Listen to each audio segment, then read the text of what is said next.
Hey guys, welcome back to the channel. Alright, let's be honest. The used car market has done some crazy things in the last few months. I don't know if there's any end in sight, but I want to I want to give you some tips, some advice to help you when you're looking for your next new or used BMW, whether it be an X5 or M3 or any BMW out there, whatever it be.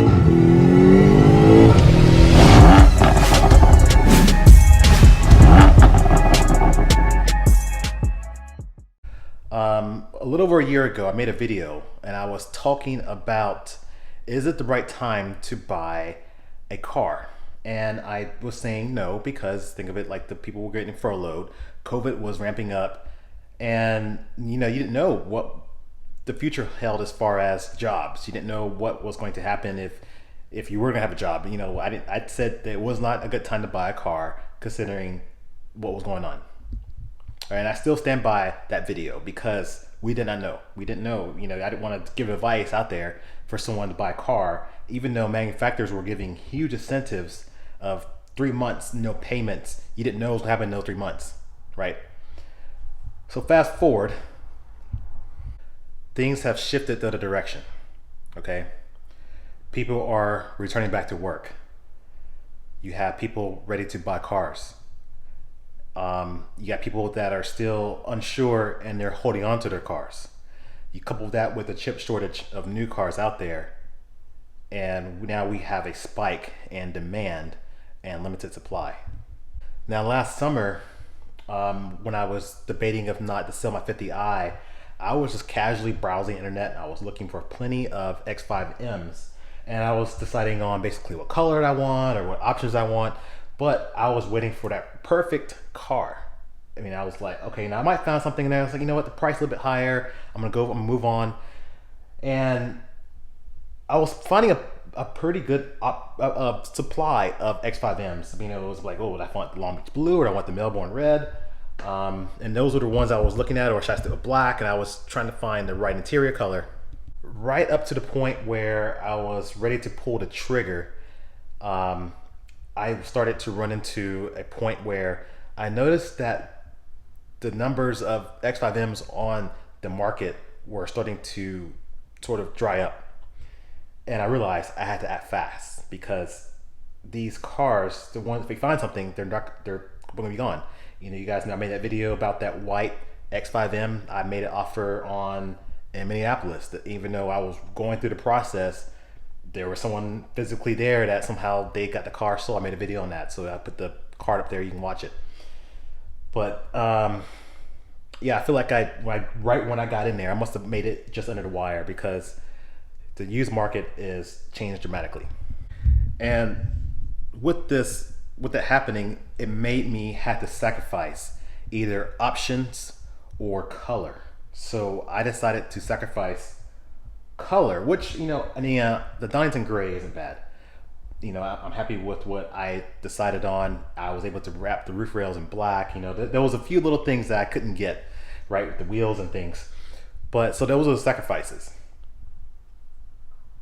But however, this video isn't about me with my X5M. I want to help you guys out. All right, I'm gonna give you several tools to, when you find that car, to be able to speed that process up, so you don't waste any time and you'll be able to secure that car before anything else happens. Number one, you should get pre-approved. Always get pre-approved, regardless if you're going to use dealer's financing or not. It is very beneficial to have that pre-approval through your bank or a credit union, because you want to secure that interest rate. You want to have that financing ready to go. All right. Now, it doesn't mean you have to use it. I'm not saying you have to use it. Matter of fact, people have said that they recommended not saying that, because that sometimes they hurt you. But have that in your back pocket when you go to dealership, because if you go there trying to buy a car, you get to the process, you fill out the credit application dealership. If you don't get that interest rate you want, you have a better one in your pocket, right? And you can pull it out. So the whole process is being able to act fast. You don't want to get to a certain point, you find the car you want, you're ready to go, and then that car, all of a sudden, numbers don't work out for you. You can't get the interest rate you want, and then now you're stuck and you're like trying to scramble at last minute. You don't want that. You need to be able to ready to go and get that car out before someone else does. And I'm gonna tell you something. If you drag your feet, the car will be gone. The car will be swept away. I'm not lying. Today is it's like houses, highly competitive. The cars, most likely, if you see something during the week, don't be like, you know what, I'm gonna wait till Saturday. I'm gonna get up and I'm gonna go to the dealership. I'm gonna eat lunch, eat breakfast, and I'm gonna go there around 3 o'clock in the evening to look at the car. No, I tell you what, by Saturday, if that car is still there, if it's a good price and it seems very desirable, most likely that car's gonna be gone by Saturday. Saturday is a highly, people buy cars on Saturday. It's just crowded. So I would recommend securing that car ahead of time. Now, when you look for the cars, you can look online. There are different websites. You can go to cars.com, Car Gurus, Auto Trader. Car Gurus is a good one because it shows you the market value right away next to the price. So you'll know right away if the car is overpriced or not compared to the market, or if it's a fair price or a great price. I recommend signing up for M Decoder. It used to be a free website, but however, you got to pay for it now. But it is still worth the money. I think like $10 gets you like 20 VIN searches. I had to double check it, but you can look at that. And what you do is you find the car you want. And I say this because you can't depend on the accuracy of the listing to list the correct options if you're looking for something very specific. I look at the option. Sometimes I'll look for a car and it may not have a picture attached to it yet, but it'll have the VIN number listed. I take that last 7 of the VIN number and I search it. That VIN number then tells me on M Decoder, it tells me I get the color of the car, the color interior. I know what, in fact, if it's M Sport or not. I know what kind of wheels that it's had. I know if it's got the satin roof rails or the gloss trim. I know all those things. I know everything down to basically the lug nuts, of the wheels. And it helps out. It helps out, especially when you don't have the pictures, the photos available. You don't wait for the photos. You can say, send me the photos, and then automatically be searching on that, and then I have that ready to go. You'll know right away. All right. So you found the car, and it checked out. I'm going to tell you something. If the price is fair, or a great price, or even if, like I said, it's fair, and it has all the options you want, don't try to haggle. Gone are those days where you can go in there and you can haggle and you say, you know what, I would like to see if I can get that car for maybe additional $1,000, $2,000 off. I heard my buddy down the street got a car like that, or people in the forums will be the first one in line, but like I was able to pick one, a 2020 exactly like that, for $35,000, and you're to myself, well, crap, that's a really good deal. I should go get that deal. Some people, they lie. I'll tell you that. Some people lie. Some people don't tell that's probably list price doesn't count for the tax, title, and fees that you have to count for. All right. So take what you read on the forums with a grain of salt. Do your own research.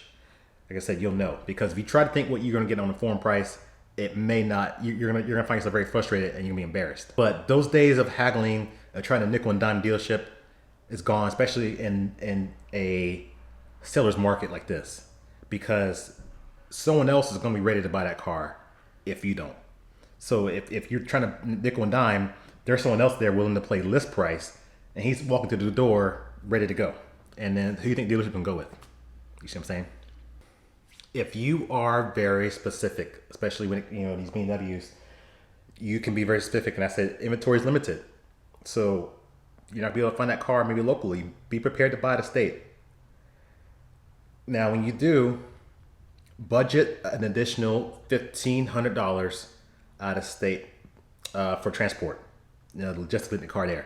I say $1,500, that's using the higher side, but I have shipped probably 6 cars in the past couple of years, past 2 or 3 years, back and forth from east to west coast, and it's never cost me more than $1,500.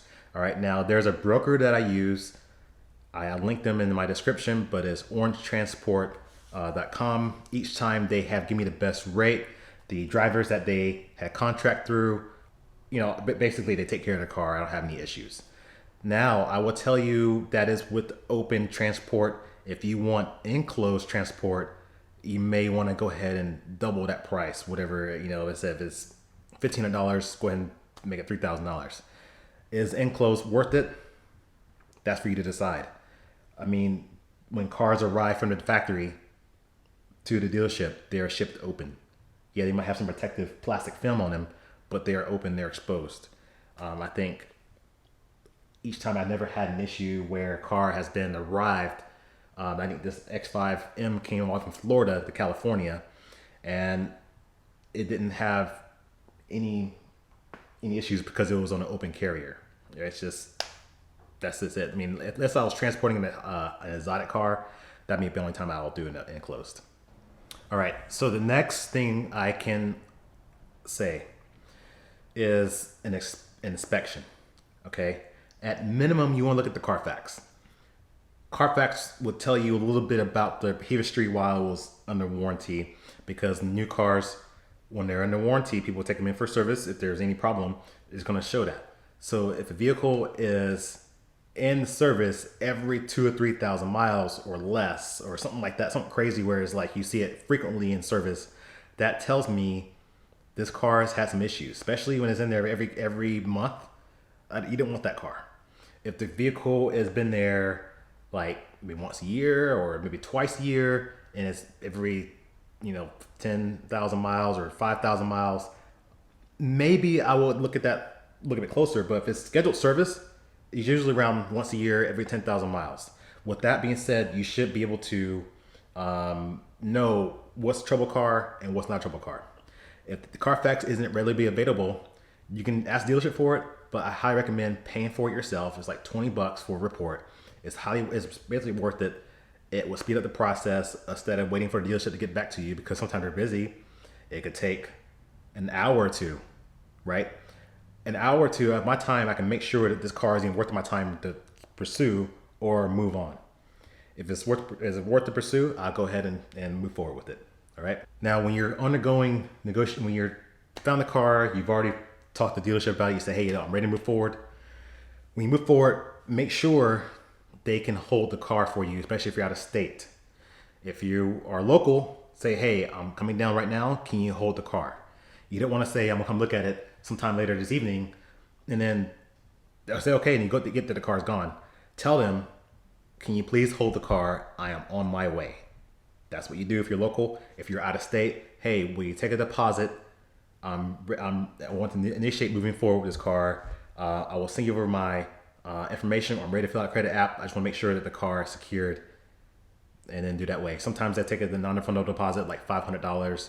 Just go do it at the beginning. Say if you're serious about it, the non-refundable deposit means nothing. Yeah, sometimes you can get that back depending on certain situations, but it's worth it. It's worth it. Now, I would say the deposit and the hold works about 70% of the time. I've had 3 cars, even with holds, get sold anyway, especially when I'm out of state. I've had 1 car in Chicago got sold for me. You guys know about the story of Indianapolis, and I think 1 other car has got sold for me before. But some dealerships will also take a no deposit, but they'll still do a courtesy hold, which is still very nice. So I do appreciate those dealerships who do that. Reeves Import Motor Cars and Tampa, Florida did that for me. I'm going to give them a shout out. They did that for me with the X5. It's a smooth transaction process. They overnighted me paperwork. I filled it out, overnighted them back, sent my bank information, and they sent the car. They told me, okay, you're free to have the car shipped. I contacted Orange Transport. The car, they found since they're a broker, they found a driver right there within an hour away of the area. So they always picked the car up the same day, and I had the car in by the end of the week. It's really good process. And if you guys, I think that's going to be it for this one. If you found this video helpful, just give me a thumbs up. It helps me. It helps the YouTube algorithm push my video up. And I think that's the biggest way I appreciate that helps me up, because then more people to see it, I get more subscribers, and I continue to grow and can make more videos, more helpful videos for everybody. But yes, thanks for watching. See you next one.